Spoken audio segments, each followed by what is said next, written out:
کوئی برکت کے واسطے 10-15 منٹ کا ایک عمل نہیں ہے. یہ تعلیم گھر کی تعمیر ہے کہ اس گھر میں بچہ پیدا ہوا ہے, میاں بیوی کی تعلیم ہو رہی تھی, اب بچہ شریک ہوا ہے, اب یہ بچہ اس تعلیم میں شریک ہو کر اس تعلیم کے راستے سے بچہ اللہ کا ولی بنے گا. یہ بچہ حضور علیہ الصلوۃ والسلام کی سنتوں کا محافظ بنے گا. یہ بچہ اپنے دین کا صحیح ترجمان بنے گا. اور یہ بچہ اپنے گھر سے نکل کر دنیا کے ملکوں میں جا کر دنیا کے نادانوں کو حضور صلی اللہ علیہ وسلم کا مبارک طریقہ سمجھائے گا, جو گھر کی تعلیم کے راستے سے تعمیر ہوتی ہے.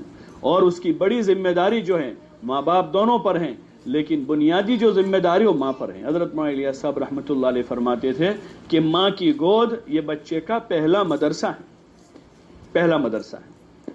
ماں کی گود سے اس کو حیا ملے گی, ماں کی گود سے اس کو صبر و شکر کے سبق ملیں گے, ماں کی گود سے اس کو سادگی ملے گی, سادگی جو ہمارے اسلامی معاشرت کا سب سے بڑا رکن ہے, سادہ زندگی. آج دنیا میں جتنی پریشانیاں ہیں اس کی سب سے پہلی بنیادی وجہ خواہشات ہیں. سادگی کے مقابلے میں خواہشات کو لایا گیا ہے. اسلامی معاشرت کا جز پاکی ہے, پاک رہنا. اس کے مقابلے میں ناپاکی کو فروغ دیا گیا ہے, ناپاک رہنے کو, نجس رہنے کو فروغ دیا گیا. اور بچوں کو بھی پیمپرز پہنا دیا. ٹھیک ہے سفر میں حاجت کے طور پر 2-4 گھنٹے کا سفر تھا پہنا, ابھی تو گھر میں 24 گھنٹے اس کو پہنا ہی رکھا ہے. علماء نے لکھا ہے, علماء نے, کہ شیاطین جو ہے ناپاکی پر آتے ہیں.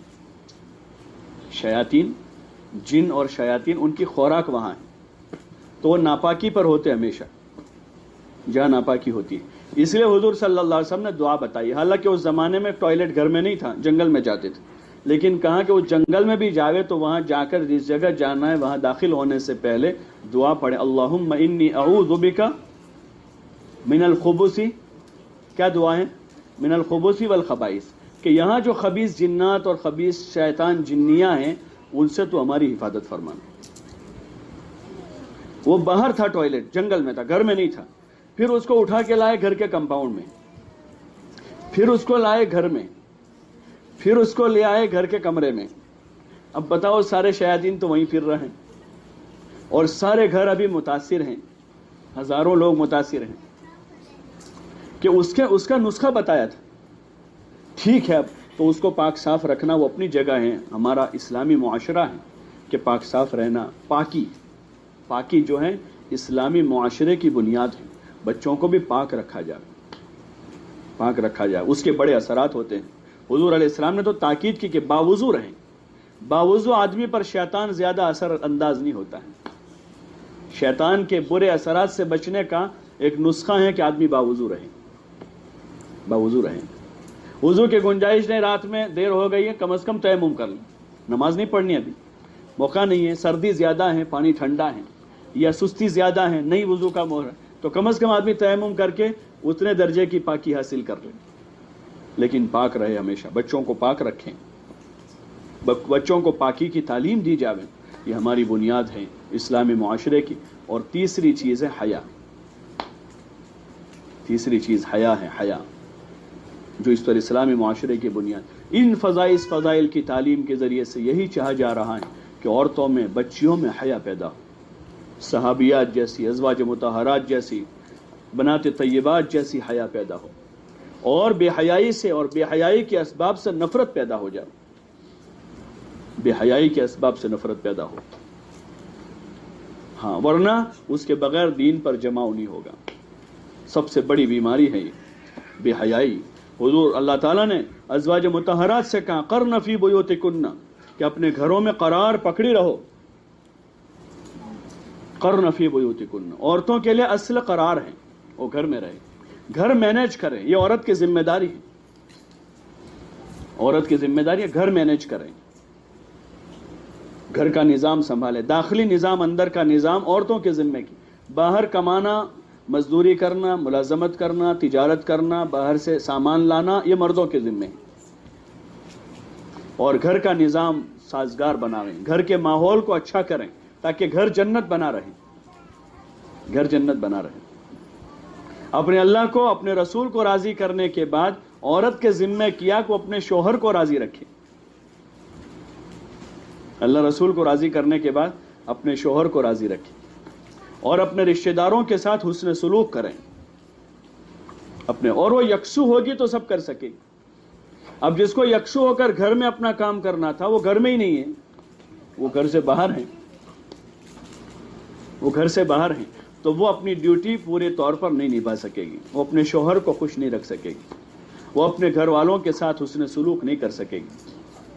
عورت کے لیے قرار پکڑنے کو کہا قرن فی بیوتکن، اور آگے کہاں لا تبرجنا تبرج الجاہلیت الاولی، اور جیسے دور جاہلیت میں عورتیں بن سور کر اپنے گھروں سے نکلا کرتی تھی اس طرح تم مت نکلا کرو، اور اپنے گھر میں رہ کر کیا کرنا ہے تو کام بتلا رہے اللہ تعالیٰ، وَأَقِمْنَا الصَّلَاةَ۔ آج کی عورت کہہ رہے ہیں ہم گھر میں رہ کر کیا کریں، ہم گھر میں کیا کریں، تو اللہ کہا وَأَقِمْنَا الصَّلَاةَ، جو سب سے بڑا کام ہے ایمان کے بعد نماز کو قائم کریں۔ نماز قائم کرنا صرف اپنی نماز پڑھ لینا نماز قائم کرنا نہیں ہے، اپنی نماز کی فکر کے ساتھ اپنے گھر کے مردوں، اپنے گھر کے بچوں بچیوں کی نماز کی فکر کریں تاکہ اقامت صلاۃ ہوں۔ وَآتِينَا الزَّكَاةَ، اور اللہ نے مال دیا ہے تو اپنے مال کی زکوٰۃ ادا کریں۔ وَأَطِيعْنَا اللَّهَ وَرَسُولَهُ، اور اپنے گھر میں رہ کر اللہ رسول کی تابعداری کریں۔ إِنَّمَا يُرِيدُ اللَّهُ لِيُذْهِبَ عَنْكُمُ الرِّجْسَ أَهْلَ الْبَيْتِ وَيُطَهِّرَكُمْ تَطْهِيرًا، کہ اللہ تعالیٰ تم کو گھر میں رکھ کر قید کرنا نہیں چاہتا ہے بلکہ تم کو خوب پاک رکھنا چاہتا ہے کہ تمہارا دامن داغدار نہ ہو، خوب پاک رکھنا چاہتا۔ اور اگلا حکم دیا اللہ نے وَاذْكُرْنَ مَا يُتْلَى فِي بُيُوتِكُنَّ مِنْ آيَاتِ اللَّهِ وَالْحِكْمَةِ، اور اپنے گھروں میں رہ کر اللہ کی باتوں کی اور حضور صلی اللہ علیہ وسلم کی مبارک باتوں کی تعلیم کرتی رہو۔ آیات و حکمت کی باتیں اس کو اپنے گھر میں رہ کر پڑھتی رہو، اس کا مذاکرہ کرتے۔ وَاذْكُرْنَ، تلاوت کا نہیں کہا، وَاذْكُرْنَ کا، وَاذْكُرْنَ مَا يُتْلَى فِي بُيُوتِكُنَّ مِنْ آيَاتِ اللَّهِ وَالْحِكْمَةِ، کہ اپنے گھر میں رہ کر یہ کام کرنا ہے۔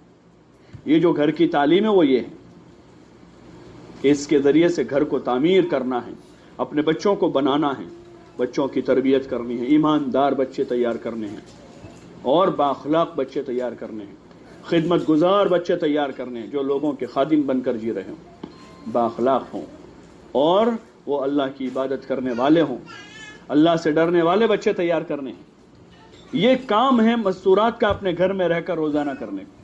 اس کے ساتھ کھانا پینا ضروریات ہیں، جماعتیں جاتی ہیں، جماعتیں 4-4 مہینے کی، آپ اپنے شوہر سے اپنے بھائی ابا سے جو جماعتوں میں جاتے ہیں ان سے گھر میں پوچھیں کہ 12-15 کی جماعت ہوتی ہے، 12-15 آدمیوں کی جماعت ہوتی ہے، کتنے برتن لے کر جاتے ہیں؟ ارے بولو نا، کتنے برتن ہوتے ہیں؟ 2 پتیلے ہیں، 2-4 پیالے ہیں، 2-4 تھالے ہیں، چمچے ہیں، کچھ گلاس ہیں، ایک تھیلے میں آ جاتا ہے سارا سامان۔